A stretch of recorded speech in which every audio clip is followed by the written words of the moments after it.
জন্ম থেকেই দেখতে পান না দুই চোখে, তবু থেমে নেই অদম্য শরীফুল। দৃষ্টিশক্তি না থাকলেও নিজ হাতে কলম তৈরি করছেন। কাগজ কাটা থেকে সম্পূর্ণ কলম তৈরির কাজ একাই করেন তিনি। দৃষ্টিনন্দন এই পণ্য বিক্রি করে যা আয় হয় তা দিয়েই নিজের পড়াশোনার খরচ ও জীবিকা নির্বাহ করছেন তিনি। পাশাপাশি করছেন চট্টগ্রাম বিশ্ববিদ্যালয়ে লেখাপড়াও। শরীফুল ভাইয়ের কাছে আসি। শরীফুল ভাই আমাদের এলাকার বড় ভাই। সে একজন কলম এবং খাতা তৈরি করে। সে অবিশ্বাস করা একটা জিনিস তৈরি করেন, যারা সুস্থ মস্তিষ্ক যারা থাকে বা আমরা যারা দেখতে পাই, এইরকম করাটা অনেক কঠিন হয়ে যায়। প্লাস্টিকের ব্যবহার কমাতে পরিবেশ বান্ধব কাগজ দিয়ে কলম তৈরি করছেন শরীফুল। নিজের ঘরের সামনে বসে এসব কলম তৈরি করেন তিনি। তার তৈরি এসব কলম স্থানীয় ও বিশ্ববিদ্যালয় এলাকায় বেশ সাড়া ফেলেছে। 10 টাকা মূল্যের এই কলম এখন প্রতি মাসে হাজার হাজার পিস বিক্রি করছেন।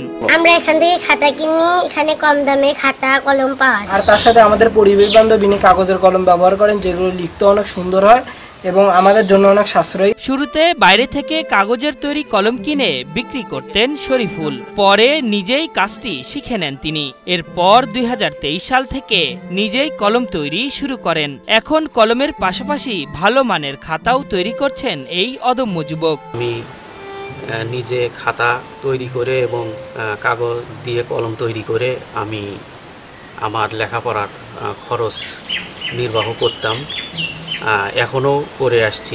গাইবান্ধার বোয়ালি ইউনিয়নের রফিকুল ইসলাম ও মনোয়ারা দম্পতির দ্বিতীয় সন্তান শরীফুল। দৃষ্টিশক্তি না থাকলেও দমে যাননি তিনি। একে একে সব কঠিন ধাপ পেরিয়ে চলতি বছর মাস্টার্স শেষ বর্ষের পরীক্ষা দিয়েছেন।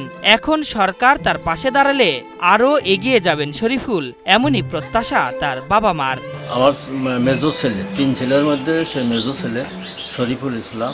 লেখাপড়া খরচের বিষয় বহন করার জন্য সে খাতা কাটিয়ে খাতা বানায়া এবং কলম কাগজ দিয়ে কলম বানায়া সেগুলো এখানে এলাকাও বিক্রি করে এবং সেই ভার্সিটিতে কোরিয়ান সার্ভিসে নিয়ে পাঠিয়ে দেওয়ার পরে সেখানে সে বিক্রি করে। চাকরির দরকার হয়েছে, এই হিসেবে নিজের চেষ্টায় নিজেকে করে আগ্রহ করে করতেছে। নিজের প্রতিভাকে আরো বিকশিত করতে চান দৃষ্টি প্রতিবন্ধী শরীফুল। আগামীতে নিজের দক্ষতাকে প্রয়োগ করে ব্যবসা প্রসারিত করতে সরকারের সহযোগিতা চেয়েছেন মেধাবী শরীফুল।